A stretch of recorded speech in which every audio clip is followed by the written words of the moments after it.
Fascinante de la geología, les ofrecemos Flis, el susurro de las rocas, un documental muy interesante que nos cuenta la historia de la Tierra partiendo de los acantilados de Zumaia, un área de la costa de Guipúzcoa. Tenemos por fuerza que emocionarnos ante unas rocas que la razón humana, la inteligencia, ha sabido convertir en letras, en palabras. El afloramiento de Zumaia es uno de los mejores del mundo. En este lugar podemos estudiar la historia continuada de los últimos 100 a los 50 millones de años. En cada palmo de este lugar se encuentran restos depositados durante millones de años. Geólogos, paleontólogos, oceanógrafos, biólogos, geofísicos, meteorólogos, muchísimos expertos cuentan en este documental cómo el pasado queda registrado en las rocas, qué está pasando y qué puede ocurrir en el futuro. Hoy en día, gracias a nuestras investigaciones, sabemos qué ocurrió en la Tierra. Sabemos qué ocurrió en la Tierra cuando no había nadie allí. No había periodistas ni medios de comunicación para informar de lo que ocurría en el límite KT. Asier Hilario, doctor en geología, conduce este documental que también codirige junto a Alberto Gorriti-Berea. Partiendo de Zumaia, viajan hasta Islandia, Estados Unidos o México para hablarnos del calentamiento global, de la subida del nivel del mar o de la extinción de especies. Si continúa subiendo la temperatura, subirá el nivel del mar, inundará zonas que están superpobladas.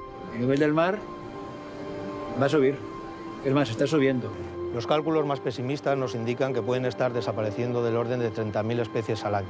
Supondría que muchas playas que en este momento no tienen o tienen solamente 100 metros, pues desaparecerían completamente. ¿Saben que existieron caballos del tamaño de un gato? ¿Qué pasaría si cayera un meteorito? ¿Sobreviviría nuestra especie si se repitieran hechos como los sucedidos hace 50 millones de años? Es difícil saber cuántas especies se extinguirán en los próximos 100 años.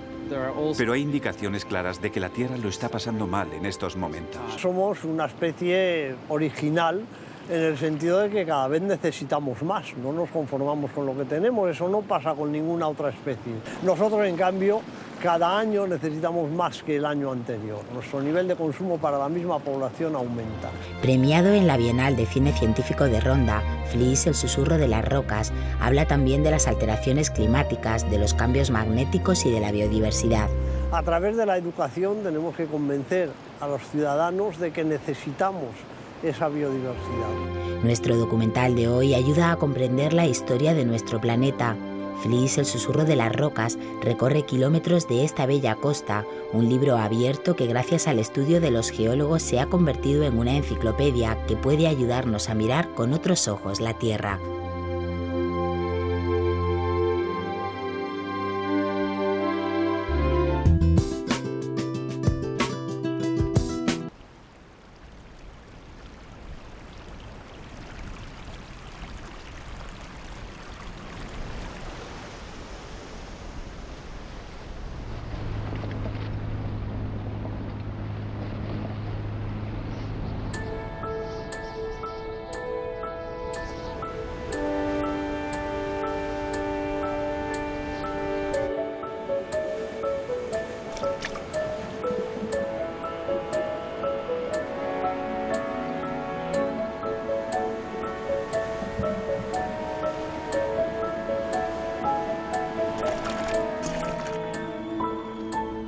La geología es la ciencia que estudia el planeta Tierra.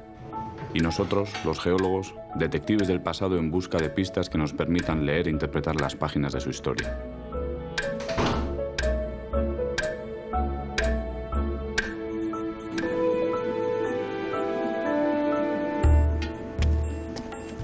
La Tierra cumple unos 4.600 millones de años. Y son muchas las páginas escritas hasta el día de hoy. En todo este tiempo, el planeta ha asistido a numerosos capítulos extraordinarios. Cambios magnéticos inesperados, brutales variaciones del nivel del mar, alteraciones climáticas sucesivas, extinciones masivas de las especies.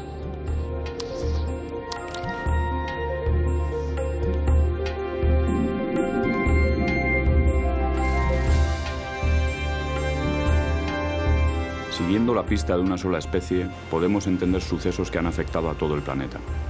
En la mayoría de los casos, es la vida y el rastro que estaba dejando la letra escogida para escribir nuestro pasado. Zumaia representa uno de los tomos de esta gran enciclopedia que es la historia de la Tierra. Un libro que abarca 60 millones de años y contiene algunos de los capítulos más importantes en la vida del planeta.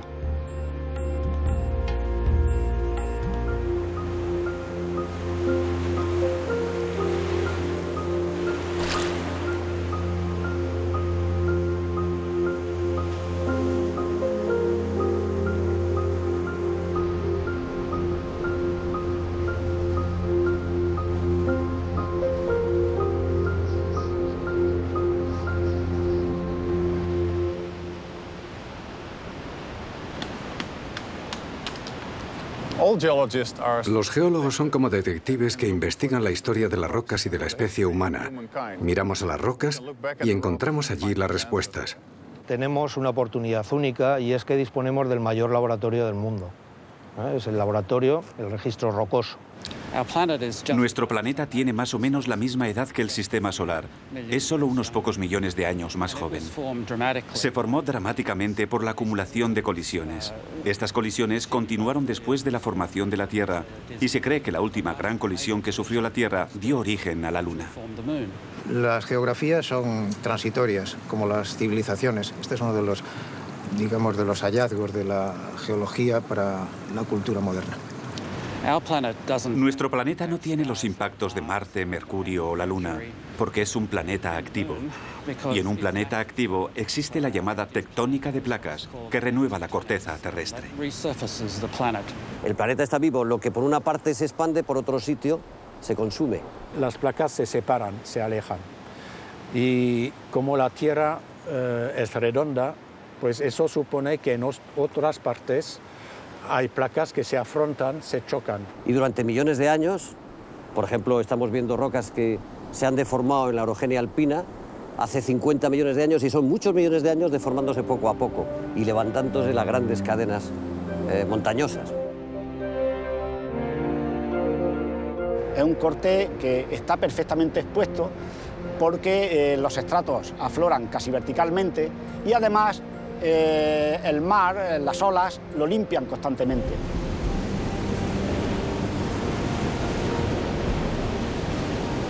El afloramiento de Zumaya es uno de los mejores del mundo.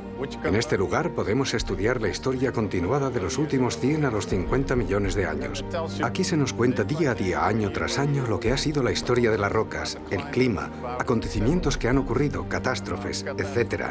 Todo está escrito en estas rocas y las rocas se pueden leer de forma muy precisa. El registro o la formación de estas rocas en el fondo oceánico cabe entenderla como una deposición muy lenta de todo el material, es decir, de organismos que están en el agua marina que al morir sedimentan en el fondo oceánico. Los fósiles normalmente lo entendemos como esqueletos, como caparazones, como conchas, es decir, como restos de los propios organismos en sí, restos mineralizados y que en consecuencia perduran en los sedimentos. Es realmente impresionante porque aquí hay un registro continuado de sedimentos depositados en el fondo del mar durante 50 millones de años de manera ininterrumpida. Eso nos da una imagen muy precisa, una imagen muy detallada de la historia de la Tierra. Es un registro formidable, realmente impresionante.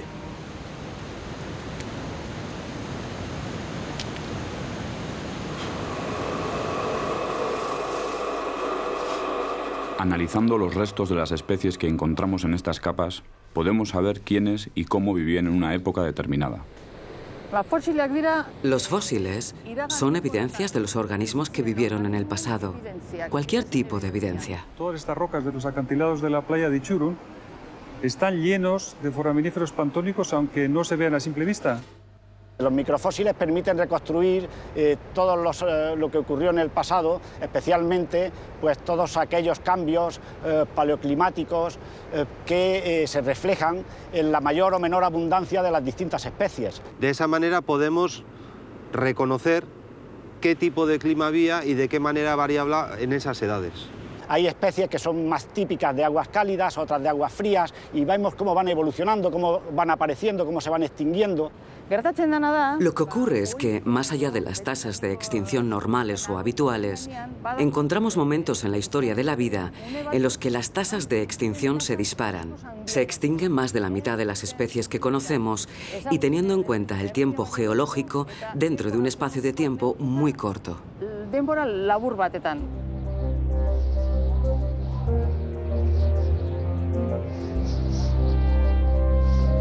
Estas rocas se acumularon en el fondo del mar capa a capa como si fuera lodo. Y el hecho de que las rocas estén dispuestas en capas nos muestra el registro del tiempo. Caminando bajo estos acantilados se pueden analizar los cambios ocurridos en la Tierra durante 50 millones de años. A cada paso que se dé, se avanzan 10.000 años en el tiempo. Sí, la Tierra tiene estos 4.000 y pico millones de años de antigüedad y, lógicamente, para entendernos en esa especie de selva del tiempo profundo necesitamos unos hitos. Igual que marcamos kilómetros en las carreteras. En el siglo XIX, cuando se definió la escala de tiempo geológico, se concretaron los límites que separan los diferentes periodos, donde se constatan cambios dramáticos en la evolución de la vida. Es algo lógico. Tenemos que decidir qué acontecimiento del registro rocoso servirá para marcar el límite de cada periodo geológico. En eso consiste nuestra labor, en formalizar las unidades de nuestra escala de tiempo geológico, en fijar los límites. Lo ideal es que cada uno de estos límites coincida con un evento que sea fácilmente correlacionable a nivel mundial, que podamos reconocerlo en muchas partes del mundo.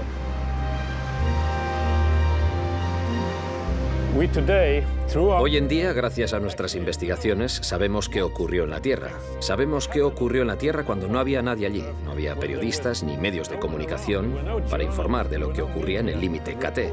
Pero a pesar de ello, conocemos muchas de las cosas que ocurrieron en la Tierra cuando nosotros aún no existíamos. Y eso es fascinante. Estas rocas contienen información y nuestra labor como científicos consiste en extraer esa información.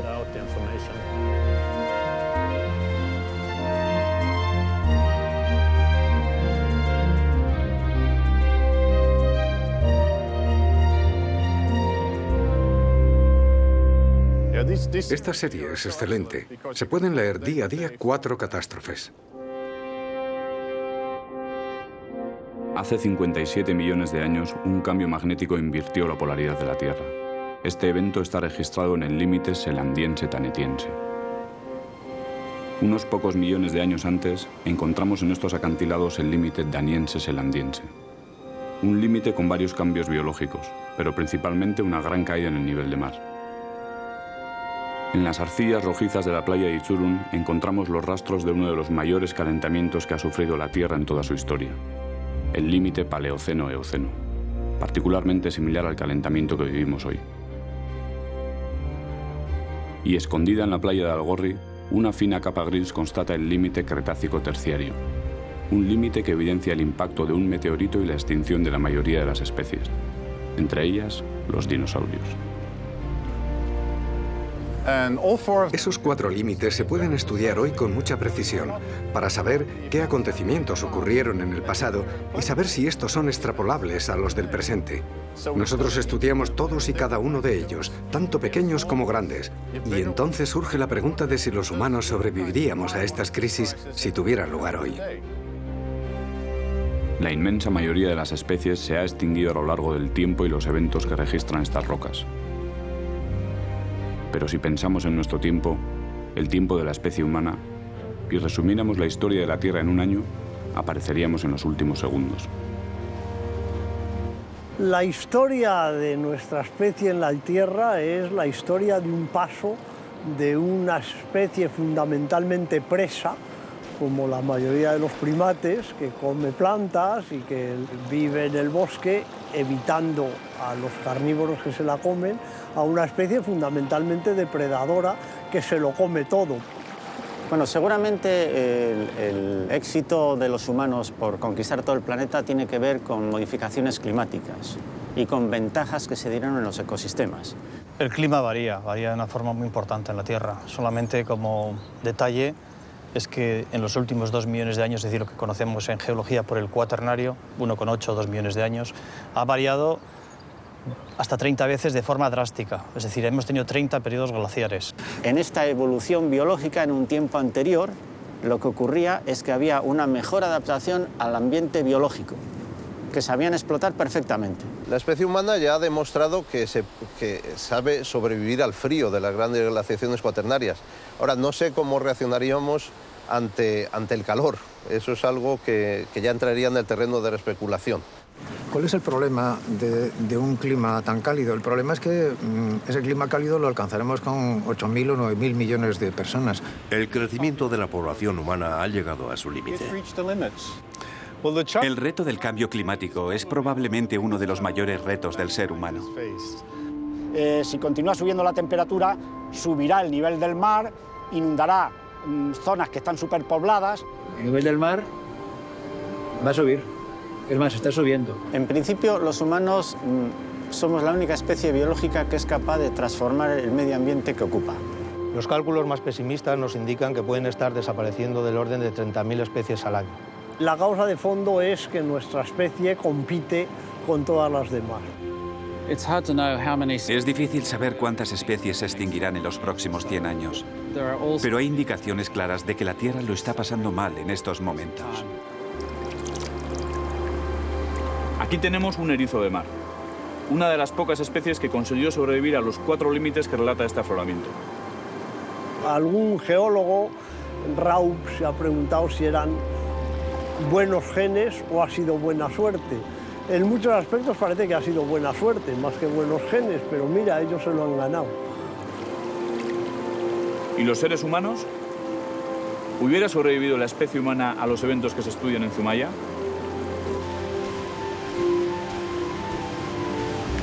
Es difícil predecir lo que nos depara el futuro, y encontramos teorías para todos los gustos. Sin embargo, la historia de la Tierra está escrita con sucesos que podrían repetirse. Sucesos que ya han ocurrido alguna vez. Uno de ellos está registrado en Zumaya por un cambio en la polaridad magnética de la Tierra.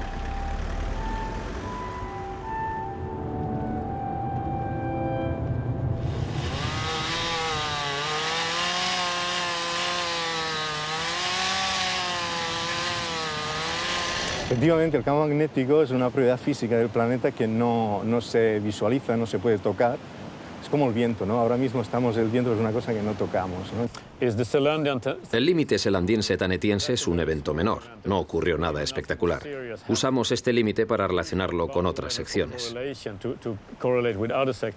Entonces, esta dinamicidad del campo magnético y el hecho de que tengamos un registro geológico con rocas que cubren ese tiempo nos permite, de forma indirecta, saber la historia de la evolución del campo magnético. La polaridad del campo magnético de la Tierra se ha invertido reiteradamente a lo largo de su historia.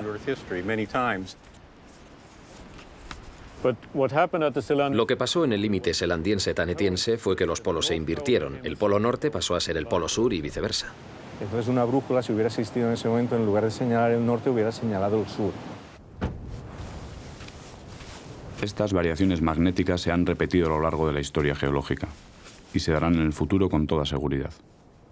Pero, ¿cómo respondería nuestra especie a los cambios que se dieron en el límite selandiense-tanetiense? Los cambios magnéticos se producen a lo largo de muchos años, a veces miles de años. Pero lo que nos muestra el registro es que el campo magnético decrece a cero, intensidad cero, y vuelve a empezar a crecer, pero en orientación inversa. Eso quiere decir que los cinturones de radiación del cielo nos protegen de los rayos cósmicos y solares. En caso de que fallaran, seríamos bombardeados por los rayos cósmicos. Nos tendríamos que ocultar debajo de las casas o en el mar, pero está claro que sobreviviríamos. Eso afectaría a nuestras brújulas, a los medios de que disponemos para orientarnos de acuerdo al campo magnético de la Tierra. Sería un caos para nuestra sociedad tecnológica. Si algo así ocurriera otra vez, no creo que supusiese un gran problema.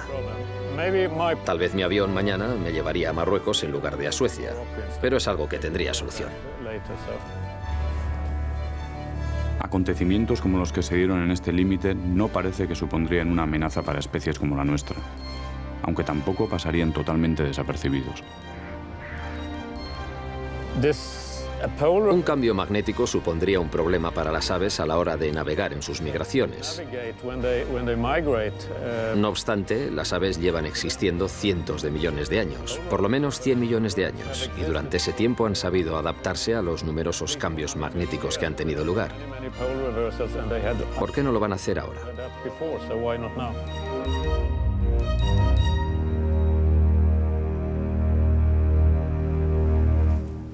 Las pistas que siguen los geólogos se basan en pequeños indicios que llevan a grandes evidencias. El estudio de estas rocas de origen coralino pone de manifiesto la gran caída en el nivel de mar que observamos en el siguiente límite que se estudia en Zumaya, el límite daniense-selandiense. Así es que aquí estaríamos debajo del mismo mar que estábamos en Zumaya. Estamos en el mismo golfo marino, concretamente en lo que sería el límite entre una zona marina poco profunda, o somera, y una zona más profunda. Dentro de la misma cuenca, pero en zonas donde cubre mucho menos. Una zona donde vivían los corales. Los corales necesitan luz y por lo tanto solo pueden vivir en aguas de poca profundidad.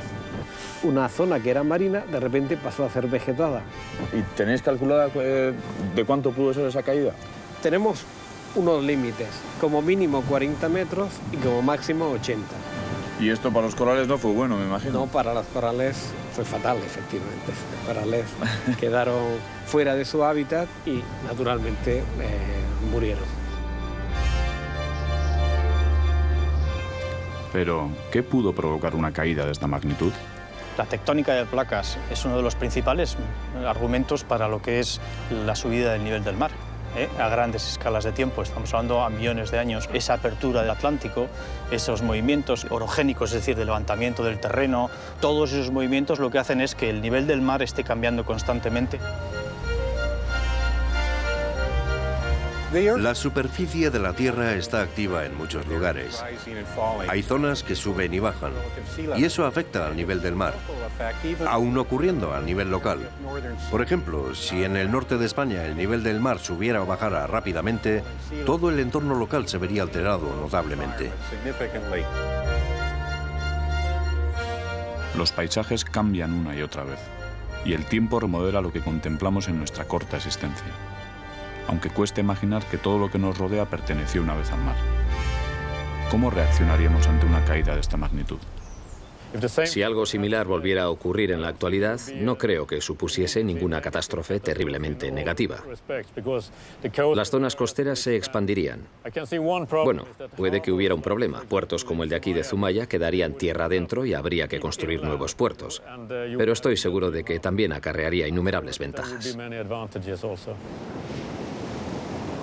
Pero casi todos los datos indican que hoy nos enfrentamos a una subida en el nivel de mar. Por lo que sabemos, la constancia que tenemos es que el nivel del mar sigue subiendo lentamente, luego la evolución normal de estos acantilados es a retirarse, a ir poco a poco siendo erosionados por la acción del mar. El agua que sale de los glaciares cuando se funden, llega a ríos, eso llegan al mar y el mar se empieza a llenar. Pero al mismo tiempo, ¿por qué se funden los glaciares? Porque aumenta la temperatura del ambiente, si no, no se fundirían. Pues esa temperatura ambiente también dilata el agua del mar, también la calienta.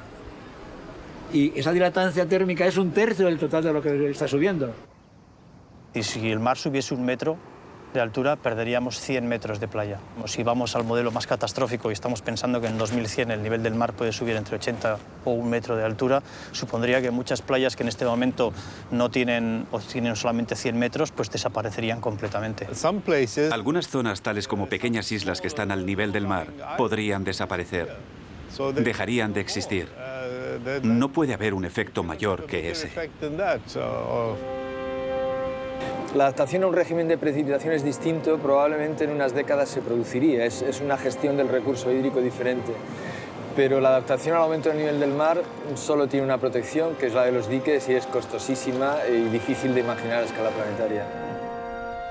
Si se fundieran los glaciares, hipótesis, si se fundieran, que no es que diga que se van a fundir, una parte sí, importante, pero todavía no del todo. Bueno, pues subiría el mar hasta unos 70 metros más, puede subir. En el paroxismo de la última glaciación y de cada una de las glaciaciones, el nivel del mar ha estado 120 metros más bajo que en la actualidad. Acantilados como el que estamos viendo aquí, quizás más erosionados, pero también con unas características de acantilado, los estamos viendo hasta cerca de los 80 metros de profundidad. Es decir, si nos vamos a 80 metros de profundidad, veríamos que ahí hubo un acantilado en su momento. Época cálida puede tener 200 metros más alto que época fría. El total nunca lo alcanza. Es decir, la costa llegaba a unos 6-8 kilómetros hace unos 10-12.000 años. De todas maneras, en el último periodo cálido, en el Eemiense, antes de esta última glaciación nuestra, hace unos 115.000 años por ahí, pues el mar estaba 20 metros más alto que ahora. Pon aquí 20 metros más altos. ¿Qué pasa? Así es la situación en este planeta. Nos tenemos que adaptar a los cambios. Según todos los indicios, la variación actual del nivel de mar está relacionada con un calentamiento excepcional. En Zumaya podemos estudiar uno de los mayores calentamientos que el planeta ha sufrido a lo largo de toda su historia, el límite Paleoceno-Eoceno. En Zumaya, el límite Paleoceno-Eoceno viene marcado por una arcilla de color rojizo, en el cual se detectan toda una serie de anomalías geoquímicas y bióticas muy importantes. Estas anomalías se interpretan como un episodio de calentamiento global espectacular. El llamado PETM, máximo térmico del Paleoceno-Eoceno, es un evento dramático a escala de todo el tiempo geológico. De hecho, este calentamiento se produjo con una mayor intensidad. Culpable del calentamiento global durante el límite Paleoceno-Eoceno fue la emisión de grandes cantidades de gases invernadero, en concreto de metano y también de dióxido de carbono. Islandia, formada íntegramente por la actividad volcánica generada por la apertura de la dorsal atlántica, guarda en sus coladas información sobre las emisiones que se producen en estos casos y cómo afectan al clima de la Tierra en toda su globalidad. Islandia, el paraíso de los geólogos. Pero ¿por qué es tan especial? Este es un sitio único.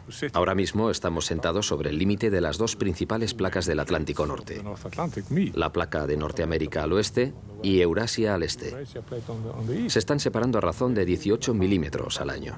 ¿Y qué me dices de la actividad volcánica?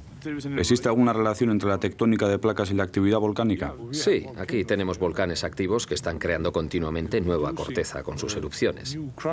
Y supongo que estas erupciones contienen mucho gas y pueden variar la composición de la atmósfera y afectar al clima. Así es. De hecho, los volcanes no solo producen lava, también producen gas. En las grandes erupciones hay mucho gas, y este gas añadido a la atmósfera provoca un efecto. Escuchando a Pal y descubriendo las evidencias de algunos efectos que pueden modificar el clima inesperadamente, pienso en las similitudes que el evento hipertermal del Paleoceno-Eoceno tiene con el que hoy vivimos. A los geólogos nos gusta comparar aquel calentamiento y el calentamiento actual. ¿Podría ocurrir hoy tal como ocurrió en el pasado? Aunque la magnitud del Paleoceno-Eoceno es mucho mayor, nosotros podemos estudiarlo y aprender de él porque sabemos que el motivo causante está probablemente oculto en el mar. Grandes cantidades de metano fueron expulsadas a la atmósfera. El estudio del Paleoceno-Eoceno nos está sugiriendo que pequeños aumentos de la temperatura en las aguas oceánicas pueden provocar un verdadero evento de calentamiento de consecuencias impredecibles. Yo diría que hoy en día nos encontramos en el primer estadio de la catástrofe que se observa en el límite Paleoceno-Eoceno. Las previsiones indican que emitiremos tanto CO2 como el que se emitió de modo natural en aquel evento. Hay grandes similitudes entre ambos. ¿Y si volviera a ocurrir?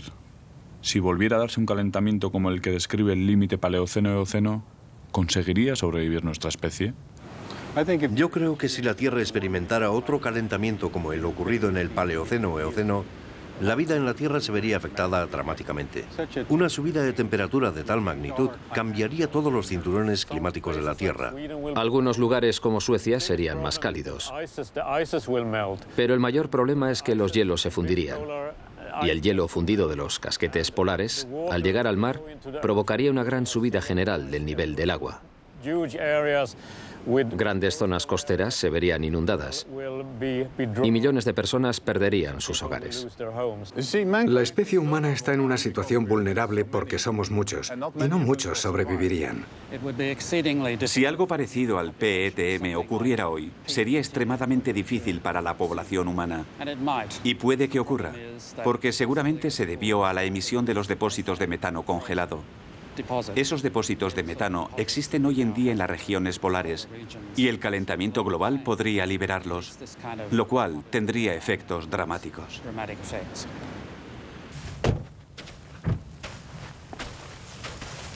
No parece tan peligroso, ¿verdad? No, no lo parece. Esta es una buena evidencia de que aquí todo está caliente. Sí, estamos sentados sobre una corteza muy reciente. Tendrá unos 1000 años o poco más. Esta corteza se está generando por el vulcanismo interno de la Tierra. Está muy caliente y se enfría por el agua de la corteza.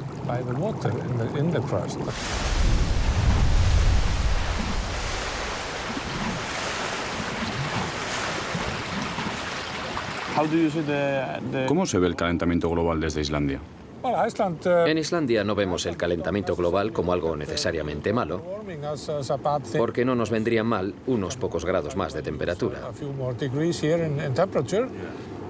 Pero nosotros también nos damos cuenta de los cambios que están ocurriendo. Los glaciares están disminuyendo. En 1900 llegaron a su máximo y están retrocediendo año tras año.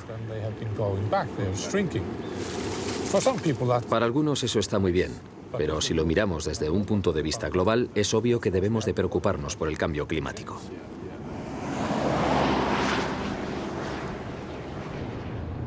Pasado y presente conviven en los glaciares del planeta.